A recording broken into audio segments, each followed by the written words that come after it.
معاذ اللہ کبھی کبھی لوگ ہنسی مذاق میں کہتے ہیں نا، کوئی آ گیا تو کہتے ہیں یہ دیکھو ایسا لگتا ہے کہ جیسے موت کا فرشتہ آ گیا. تو بزرگوں نے فقہا نے لکھا یہ قریب الکفر ہے، یہ جملہ بڑا سخت ہے اس طرح کے. بلکہ میرا ایک مشورہ ہے آپ کو کہ ہنسی مذاق میں کبھی دینی معاملے کو لایا نہ کرے. کچھ لوگ ہنسی مذاق میں دینی معاملے کو لاتے ہیں تو ہو سکتا ہے کہ ان کی زبان سے کوئی ایسا کلمہ نکل جائے کہ جو کلمہ کفریہ ہو اور ایمان کا طوطا اڑ جائے، ہمیں پتہ بھی نہ چلے. بہت نازک چیز ہے ایمان. صوفیہ فرماتے بال جس طرح آٹے سے نکل جاتا ہے پتہ نہیں چلتا، اسی طرح سے ایمان چلا جاتا ہے انسان کو خبر نہیں ہوتی.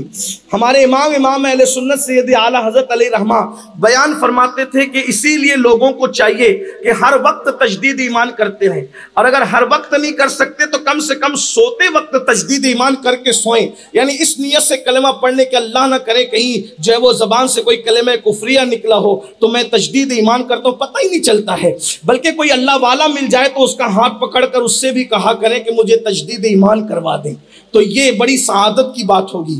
اپنی ایمان کے معاملے میں بہت زیادہ اپنے آپ پر اعتماد کرنے کی ضرورت نہیں ہے. ایمان کس کا چلا جائے گا، کس کا بچ جائے گا، یہ اللہ کی شان ہے. من یہدہ اللہ فلا مضل لہ ومن یضللہ فلا ہادی لہ. اللہ جسے ہدایت دے اسے کوئی گمراہ نہیں کر سکتا، اللہ جسے گمراہ کرے اسے کوئی ہدایت نہیں دے سکتا. ایمان کے معاملے میں ہر وقت ڈرتے رہا کرے. کون ڈرتا تھا ایمان کے معاملے میں؟ سرکار غوث اعظم سیدی شیخ عبد القادر جیلانی روتے تھے اور کہتے تھے جس دن ایمان پر میرا خاتمہ ہوگا وہی دن میرے لیے عید کا دن ہوگا، وہی دن میرے لیے خوشی کا دن ہوگا. اندازہ فرمائے جن کو سردار الاولیاء کہا گیا، سلطان الاولیاء کہا گیا، اللہ اکبر، جن کی شان یہ غیاث الکونین ہے، ہر غوث جس کی بارگاہ میں جھکا ہوا ہے، یہ شان ہے. ننھی سی عمر میں فرشتے مدرسے تک جس کو پہنچانے کے لیے جائیں وہ کہیں کہ ایمان پہ خاتمہ. فرمایا جو ایمان پر خاتمے کی فکر نہیں کرتا، ڈر ہے مرے گا تو کافر ہو کر کے مرے گا. اس لیے ہر وقت ایمان. اور یہ بھی حدیث پاک میں کہ جب تم سونے لگتے ہو تو ایک شیطان اور ایک فرشتہ تمہارے پاس آتا ہے، وہ بھی فرشتہ، اور شیطان کہتا ہے کہ ایسی بات پر تیری نیند شروع ہو کہ تو گندگی کر، جرم کر اور گناہ کر تاکہ میں رات بھر تیرے ساتھ رہوں. فرشتہ کہتا ہے نہیں، ایسی بات پر تیری نیند شروع ہو کہ تو اللہ کا ذکر کرے تاکہ رات بھر میں تیری حفاظت کروں. تو جس کے آخری کلمات اللہ کی تسبیح تحلیل کلمہ ہوتے ہیں، درود ہوتے ہیں، فرشتہ موجود رہتا ہے، شیطان بھاگ جاتا ہے اور پوری رات فرشتہ حفاظت کرتے رہتا ہے. اور جو لوگ آخری بات گناہ کرتے ہیں، جیسے کہ لوگ دیکھتے دیکھتے زنا کی فلمیں سو جاتے ہیں، لا الہ الا اللہ.